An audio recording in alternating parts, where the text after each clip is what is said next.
13th tribe, the Khazar Empire and its heritage.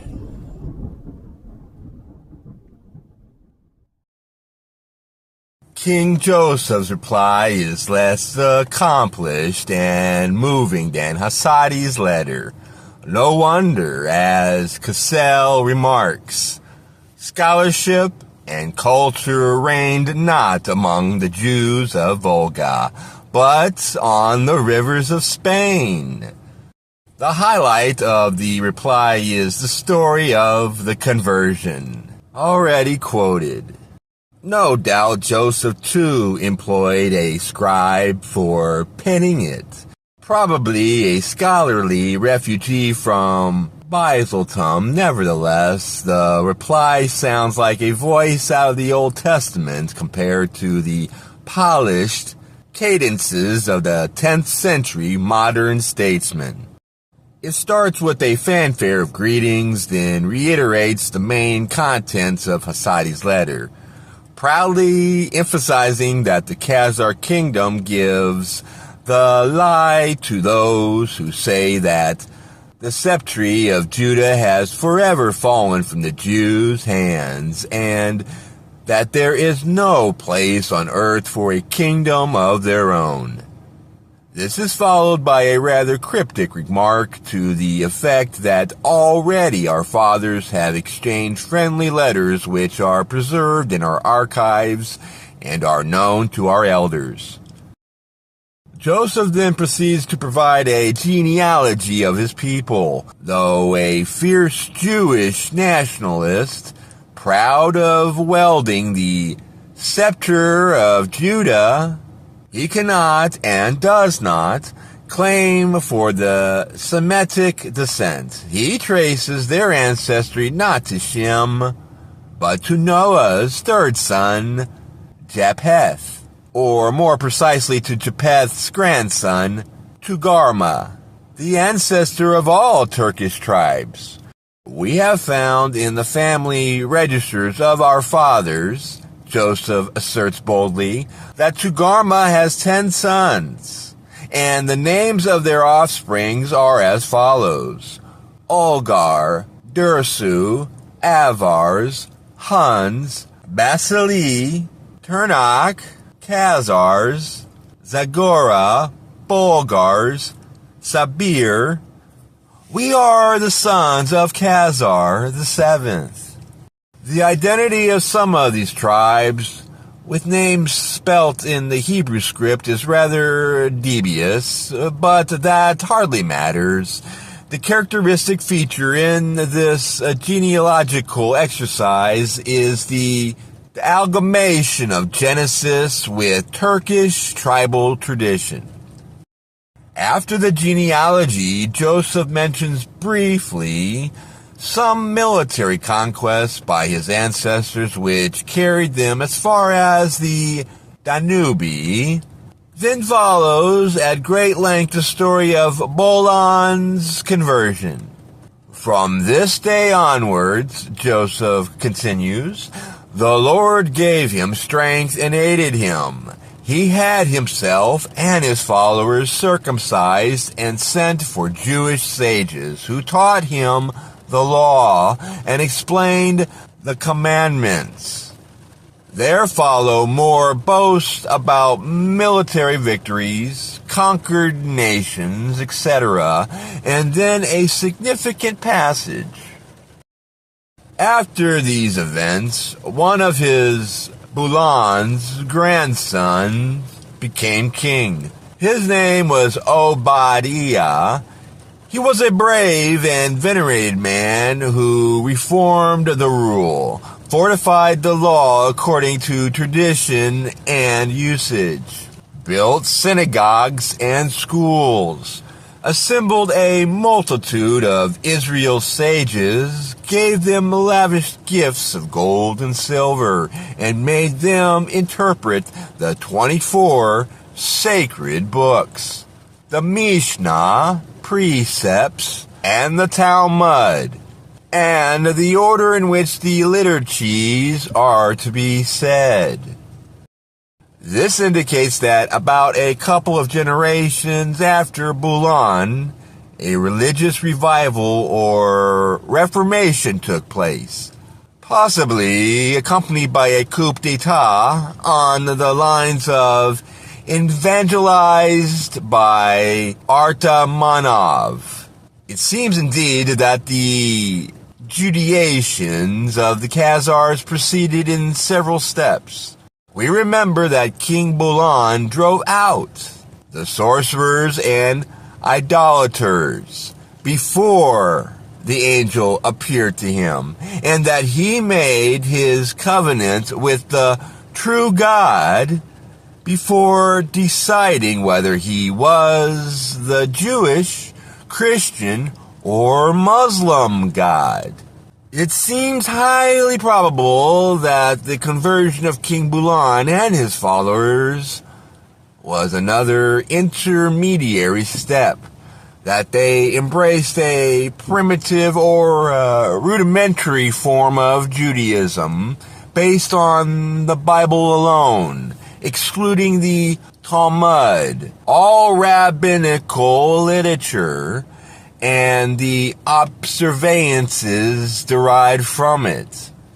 In this respect, they resembled the Karaites, a fundamentalist sect which originated in the 8th century in Persia and spread among Jews all over the world, particularly in Little Khazaria, the Crimea. Dunlop and some other authorities surmised that between Bolan and Abandaya, roughly between 740 and 800, some form of Kharazm prevailed in the country, and that Orthodox Rabbinic Judaism was only introduced in the course of Obandiya's religious reform. The point is of some importance because Kharazm apparently survived in Khazaria to the end. The villages of Turkish-speaking Kharate Jews, obviously of Kharazan origin, still existed in modern times. Thus, the Judaization of the Khazars was a gradual process which, triggered off by political expediency, slowly penetrated into the deeper strata of their minds and eventually produced the messianism of their period of decline. Their religious commitment survived the collapse of their state and persisted, as we shall see, in the Khazar Jewish settlements of Russia and Poland.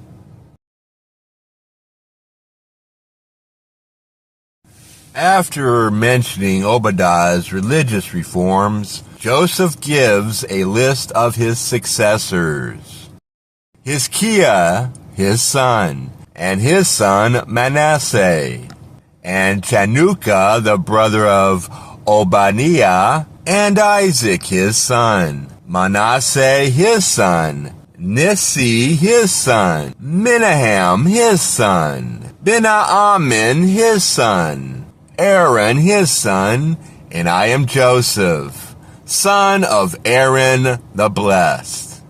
And we are all sons of kings, and no stranger was allowed to occupy the throne of our fathers. Next, Joseph attempts to answer Hasidi's questions about the size and topography of his country.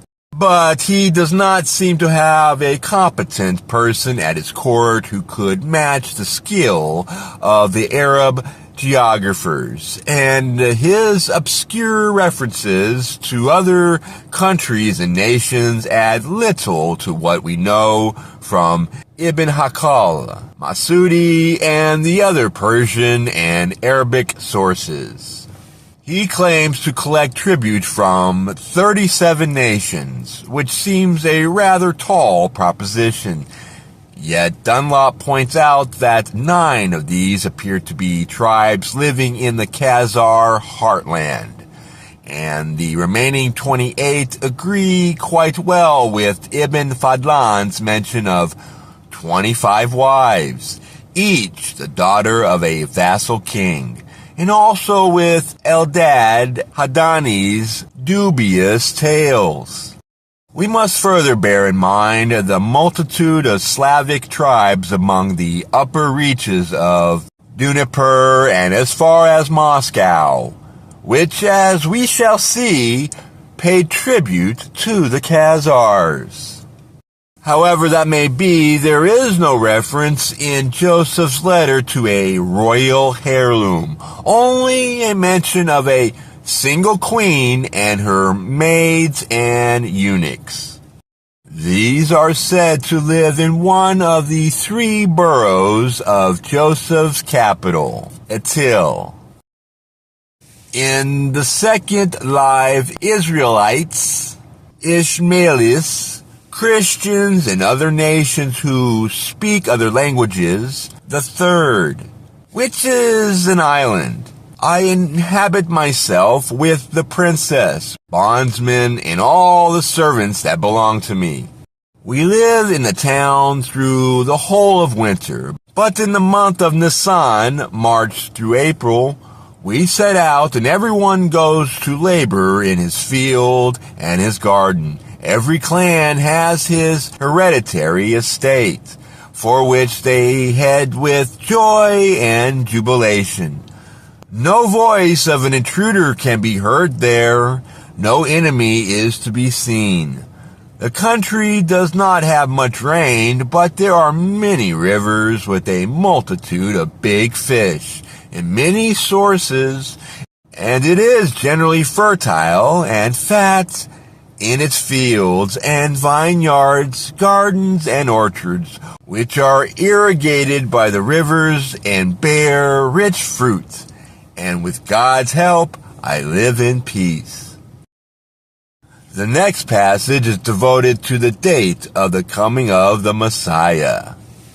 We have our eyes on the sages of Jerusalem and Babylon, and although we live far away from Zion, we have nevertheless heard that the calculations are erroneous, owing to the great profusion of sins, and we know nothing. Only the Eternal knows how to keep the count. We have nothing to hold on, only the prophecies of Daniel, and may the Eternal speed up our deliverance. The concluding paragraph of Joseph's letter is a reply to Hasudi's apparent offer to enter into the service of the Khazar king. Thou hast mentioned in thy letter a desire to see my face. I too wish and long to behold thy gracious face and the splendor of thy magnificence, wisdom, and greatness. I wish that thy words will come true, that I should know the happiness to hold thee in my embrace, and to see thy dear, friendly, and agreeable face. Thou wouldst be to me as a father, and I to thee as a son. All my people would kiss thy lips. We would come and go accordingly to thy wishes and thy wise counsel. There is a passage in Joseph's letter which deals with topical politics and is rather obscure.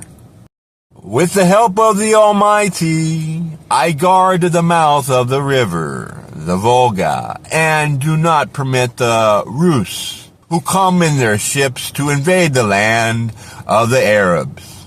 I fight heavy wars with them, the Rus, for if I allowed it, they would devastate the lands of Ishmael, even to Baghdad.